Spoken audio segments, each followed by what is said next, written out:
আসসালামু আলাইকুম রহমতুল্লাহ বরকাতুহু। তে বন্ধুগণ, আশা করি আল্লাহ পাকের অসীম রহমতে সকলেই সহি সালামতে আছেন। তে কবি গাজী এক্কাসাল ইউটিউব চ্যানেল 017140885009 এর পক্ষ থেকে আপনাদের সকলের প্রতি রইল একান্ত আন্তরিক শুভেচ্ছা ও ভালোবাসা। তে বন্ধুগণ, এখন আপনাদের সামনে যে বয়ানটা রাখবার চেষ্টা করব সেটা হলো ডায়াবেটিস রোগে হোমিওপ্যাথির বাজিমাত। এখন ডায়াবেটিসের নাম তো সবাই জানেন। বর্তমানে এই পৃথিবীতে যত রোগ আছে, যত ভয়ানক রোগ আছে, সবচেয়ে বেশি কঠিন হলো ডায়াবেটিস। আল্লাহপাক মানুষের জন্য বহু নিয়ামত দিচ্ছেন। নিয়ামতের মধ্যে আমরা মানব জাতি, শুধু মানব জাতি কি আল্লাহপাকের সৃষ্ট সব কিছু ডুইবা আছে, এগুলা তো বইলে শেষ করা যাবে না। তার মধ্যে এই যে খাওয়া যে জিনিসটা মানুষে খায়, এটা একটা বড় নিয়ামত।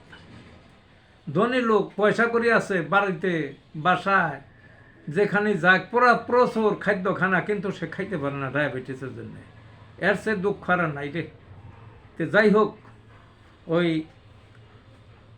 এই যে ডায়াবেটিস, এই ডায়াবেটিসের জন্য সারা জীবন ওষুধ খায়, অ্যালোপ্যাথিক খায়, আরও বিভিন্ন শাস্ত্রের খায়, কত কিছুই খায়।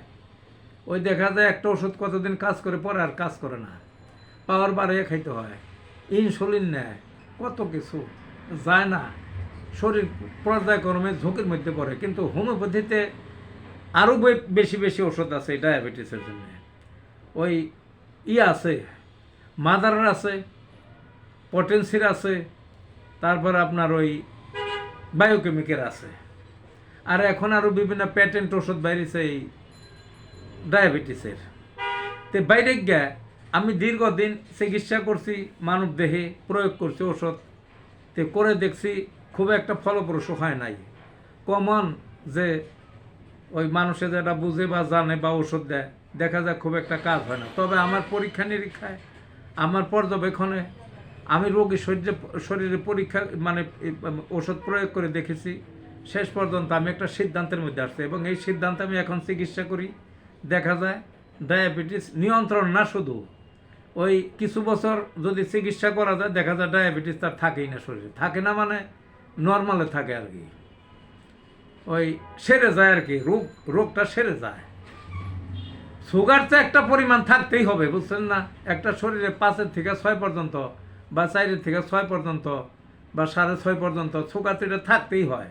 এইটা হলো স্বাভাবিক, এটারে রোগ বলা হয় না। ডায়াবেটিস বলা যেতে পারে, রোগ না।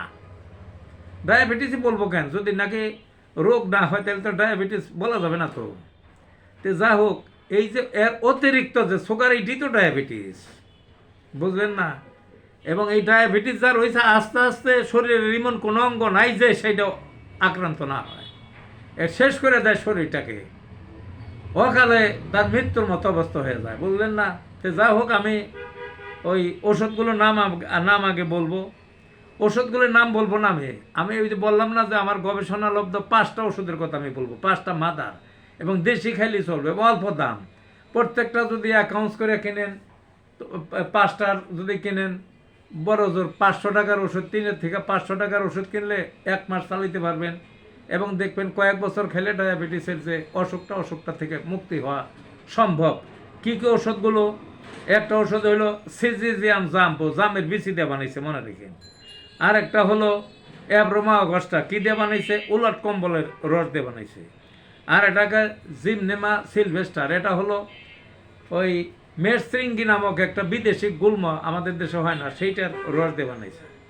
আর একটা হলো সেফালিকা ইন্ডিকা, এই যে আমাদের দেশে যে জংলা তেলাকুচা আছে না, লতার মতো, ওই তেলাকুচের পাতার রস দিয়ে বানাইছে।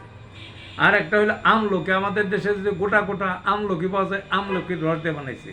কেউ কেউ আবার মনে করতে পারেন আমলকির কথা বলে তাহলে কবিরাজি না, কি এগুলা? কবিরাজি না, এগুলা সবই হোমিওপ্যাথিকের ওষুধ, বাজারজাত মাদার পাওয়া যায়, মাদার মানে তরল, এগুলা পাওয়া যায়। এইগুলা এই যে 5টা যে নাম বললাম আমি, এই 5টা ওষুধের প্রত্যেকটা থেকে ওই 10 ফোঁটা করে যদি লন, তাইলে 5-10 কে 50 ফোঁটা দিনে 3 বার আহারের পূর্বে অল্প পানির মধ্যে মিশিয়ে খাবেন। আর যদি মনে করেন যে অফিস আদালতে কাজ করেন, দুপুরে খাইতে পারবেন না, তাহলে 2 বেলা খাবেন। 3 বেলা খাইলে যেমন 10 ফোঁটা করে প্রত্যেকটা, তাইলে 5-10 কে 50 ফোঁটা। আর যদি আপনারা ওই 2 বেলা খান, সকাল এবং রাত্রে আহারের আগে কিন্তু, তাহলে প্রত্যেকটা থেকে 15 ফোঁটা লইবেন, বুঝলেন না? তাতে ওই প্রত্যেকটা থেকে 15 ফোঁটা লইলেন, এই তারপরে একত্রে ওই অল্প পানি, মানে আধা কাপ বা 1 কাপ পানির মধ্যে ওই দিনে 2 বার খাইলেন, দেখবেন যে ডায়াবেটিস থেকে এক সময় মুক্তি পেয়ে যাবেন। এবং সাথে সাথে ক্রিয়া করবে, নিয়ন্ত্রণ তো হবেই, এক সময় মুক্তি পেয়ে যাবেন। তে ভালো থাকুন বন্ধুগণ।